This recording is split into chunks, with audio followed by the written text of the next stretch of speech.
কোটা না মেধা, কোটা না মেধা।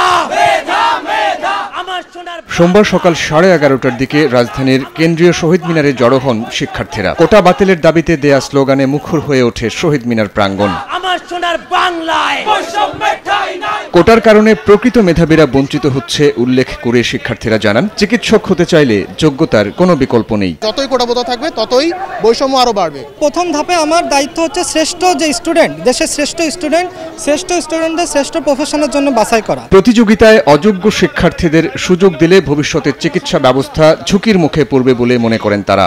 একজন স্টুডেন্ট যার কোনো যোগ্যতাই নেই, যে হয়তো মেডিকেল ভর্তি পরীক্ষায় পাশও করবে না, কিন্তু কোটার কারণে কি হচ্ছে 37 পেয়ে একজন মেডিকেলে সিট পেয়ে যাচ্ছে। এটা দ্বারা ভবিষ্যতে চিকিৎসা হবে, মানুষের চিকিৎসা করবে, তারা কেমন চিকিৎসা হবে? শিক্ষার্থীরা জানান, মুক্তিযুদ্ধ ও মুক্তিযোদ্ধাদের অসম্মান কিংবা বিরোধিতা নয়, শিক্ষা ব্যবস্থায় পরিবর্তন ও মানসম্মত চিকিৎসক গড়ে তোলার জন্য তাদের এই লড়াই। আপনারা যে ভর্তি পরীক্ষার মাধ্যমে আমাদের একটা জায়গায় নিয়ে যাওয়ার চেষ্টা করছেন, সেখানে যদি আমার সঠিক মূল্যায়নটা না হচ্ছে, তাহলে আপনারা কিভাবে কোয়ালিটি ডক্টর ডিজার্ভ করে? বায়োলজি যে কোয়েশ্চেনটা করা হবে সেটা যেন একটু চিন্তাশীল হয়ে একটু গভীর থেকে প্রশ্ন করা হয়, কারণ আমাদের প্রফেশনের উপরে মানুষের জীবন নির্ভর করছে। দাবি মানা না হলে আরও কঠোর কর্মসূচি দেওয়ার হুঁশিয়ারি দেন শিক্ষার্থীরা।